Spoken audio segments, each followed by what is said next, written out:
안녕하세요. 필름앤 페스티벌의 황동미입니다. 오늘은 영화제에서 일하는 사람들, 영화제 스태프에 대해서 이야기해 보도록 하겠습니다.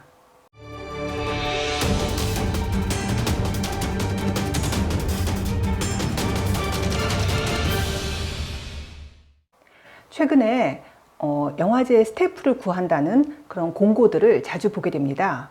영화제 스태프들은 대체 어떤 일을 할까요? 그리고 어떤 식으로 영화제에 합류해서 일을 하고 있을까요? 영화제 스태프 일이라는 게 매력적인 일자리일까요? 영화제 스태프 일에 앞으로 어떤 식의 전망들이 있을까요? 그런 이야기를 한번 해보려고 합니다. 전에 한번 영화제의 조직 구조에 대한 이야기를 드린 적이 있죠. 조직 구조를 보다 보면은 영화제 안에서 어떤 일들을 하는지도 또 알 수가 있습니다.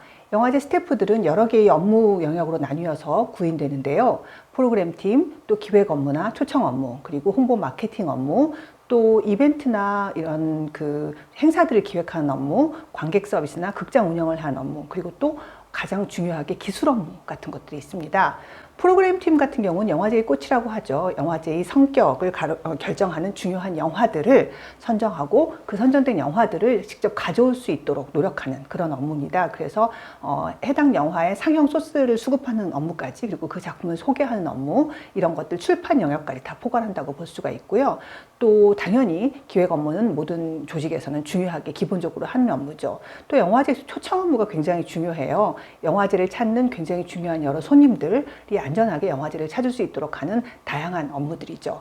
그 외에도 또 잘 아시다시피 홍보와 마케팅 업무도 있습니다. 언론이나 홈페이지나 광고, 또 그리고 대회 홍보, 출판까지 포함하는 이런 업무들이죠.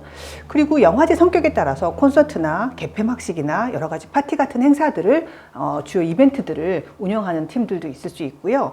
또 관객 서비스나 극장 운영 같은 업무들도 또 별도로 존재를 합니다. 그리고 이제 영화제라고 하는 특수한 시기 동안에 극장을 운영을 하다 보니까 영사나 그리고 아주 많은 영화들을 순간적으로 가져와야 되기 때문에 그 해당 영화들에 관한 자막을 제작하는 것, 번역을 하고 실제 자막을 제작해서 스파팅이라고 하죠. 자막을 띄우는 업무까지 담당하는 이런 기술 업무들도 있습니다.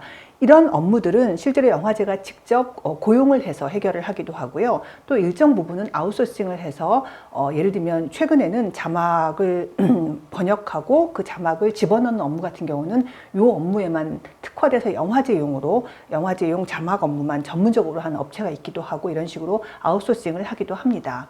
그런데 이 영화제에서 일하는 인력들을 이렇게 업무 영역으로 나눈 게 아니고 고용으로 봤을 땐 약간 특이한 점이 있는데요. 영화제는 짧은 기간 동안에 아주 큰 행사가 열리는 그런 그 방식이기 때문에 1년 내내 근무하는 사람들은 그렇게 많이 필요하지가 않습니다. 그래서 영화제 구조 안에서 보면은 장기 근무 인력은 굉장히 적고요. 단기 근무 인력이 더 많고, 그것보다 훨씬 더 많이 초단기 근무 인력이 필요한 그런 구조입니다. 그러다 보니까 영화제에서 일하는 사람들에게는 단기 근무 일자리가 훨씬 더 많아서 일자리에서의 연속성, 그러니까 직업으로서 1년에 뭐 몇 달만 일을 한다는 건 사실 직업적 가치로서는 좀 어려운 문제가 있죠. 그래서 실제로 영화제가 많은 인력을 안정적으로 또 고용하기가 어렵다 보니까 지속적인 구인난과 이직의 문제가 계속해서 발생하는 어떤 악순환의 고리, 이런 것들이 끊이지 않고 이어지고 있습니다. 재미있는 건 여러분도 잘 아실지 모르겠지만 2017년에서 2018년 사이에 영화제 스태프에서 일하는 영화제 스태프의 처우 문제가 사회적인 의제로 한번 떠오른 적이 있었습니다. 당시에 레드카펫 아래 공짜 노동 혹은 레드카펫 아래의 노동이 문제다, 이런 식의 이야기를 사람들이 하곤 했었는데요.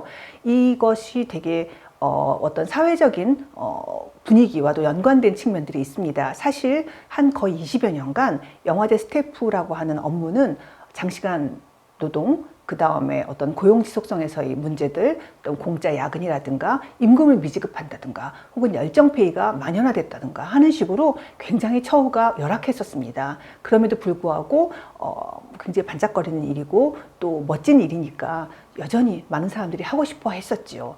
그런 시간을 거의 20여 년을 지난 시점쯤에서 2017년도에 한 영화제 스태프가 과감하게 문제 제기를 했죠. 근로계약서에도 문제가 있고 계약서를 제대로 만들지 않은 것도 문제가 있고, 그러므로 나는 이런 식의 업무는 할 수가 없다라고 이제 문제 제기를 했는데, 사실 그 이전에도 문제 제기를 했던 사람들은 있을 수 있었으나 이 경우가 좀 달랐던 게, 이 친구가 문제 제기로 끝낸 것이 아니고 청년 유니온이라고 하는 비정규직 노동조합의 이 문제를 함께 들고 나가서 조직화를 한 거죠. 그래서 청년 유니온에서 당시 국회의원 이용득 의원실과 함께 사회적 의지로 제기를 하고 이거를 공동 토론회까지 개최하면서 여론몰이를 했습니다.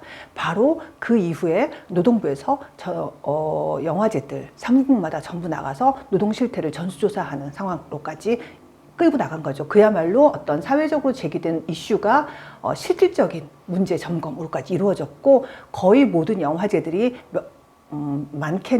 적게는 한두 가지에서 많게는 수십 가지의 지적사항들을 받아들이고 그것들을 이제 시정하기 이르렀습니다. 예를 들면 근로계약서 안에서 포괄임금으로 근로계약서를 작성한 문제라든가, 실질적으로 노동계약인데 외주 업무계약으로 했다든가, 아니면 야간 근로에 관한 대장이 없다든가, 이런 여러 가지 상황들을 근로감독관들이 다 지적을 했고요. 그래서 이제 영화제들에서도 이것들을 좀 적극적으로 이제 고려를 했죠. 그리고 또 그것이 노동부에서만 그렇게 한 게 아니고, 당시에 영화진흥위원회를 중심으로 해서 영화제 스태프 처우 개선 TF가 결성되었고, 이 TF에 영화제 담당자들이 들어와서, 연구자들과 영화제 담당자들이 들어와서 요거에 관한 어떤 공론을 좀 함께 했습니다. 그리고 토론회도 하고 발표회도 하고 연구 보고서도 만들고 하면서, 사실은 영화제들마다 상당히 스태프의 처우 개선이 이제 이루어질 수 있는 시기를 거의 1, 2년 기간 동안에 아주 빠른 속도로 이루어냈죠. 그래서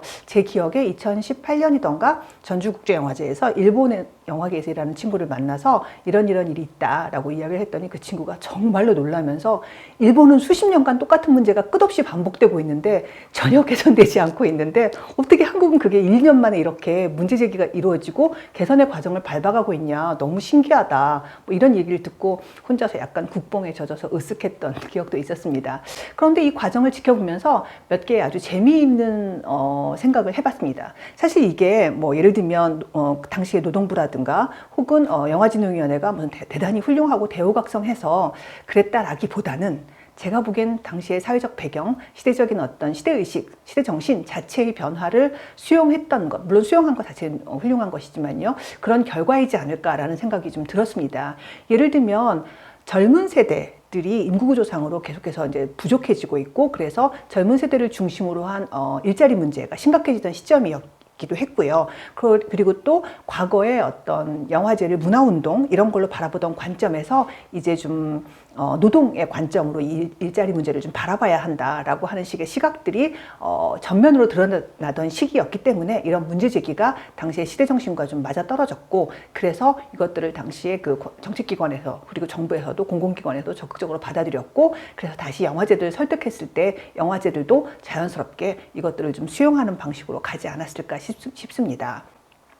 그런데 그렇게 만들어진 그 일자리로서의 영화제 스태프들이 지금 여전히 계속해서 구인난과 그 다음에 또 이직 이런 것들이 반복되고 있는 현상 자체는 어떻게 해서 그렇게 되고 있는 걸까? 그리고 앞으로 어떤 식으로 개선되어야 될 것인가? 이런 생각을 좀 해볼 필요가 있다고 생각을 합니다. 사실 앞서도 말씀드렸던 것처럼 영화제 자체가 많은 사람들을 오랫동안 지속적으로 고용을 하는 그런 좋은 일자리로 기능하기에는 여러 가지 구조적 한계가 있습니다. 그래서 저는 그 영화제 전문가라고 하는 영화제 스태프로서의 어떤 정체성과 그 다음에 연계시켜서 지역에서의 축제 전문가로서의 정체성, 이런 것들을 좀 연계시켜보는 방식, 그 다음에 영화제들끼리 연계시키는 방식, 이런 식으로 좀 일자리를 고민할 필요가 있지 않나 싶습니다.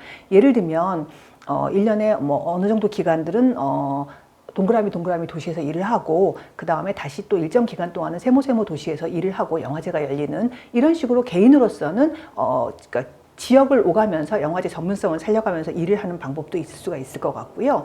또 해당 지역 안에서 계속해서 거주의 안정성을 추구를 한다면 그 지역 안에서 영화제뿐만이 아니고 다른 지역 축제를 운영하는 전문성을 가진 그런 인력으로 자리를 잡는 것, 이런 방법도 있을 수 있을 것 같습니다.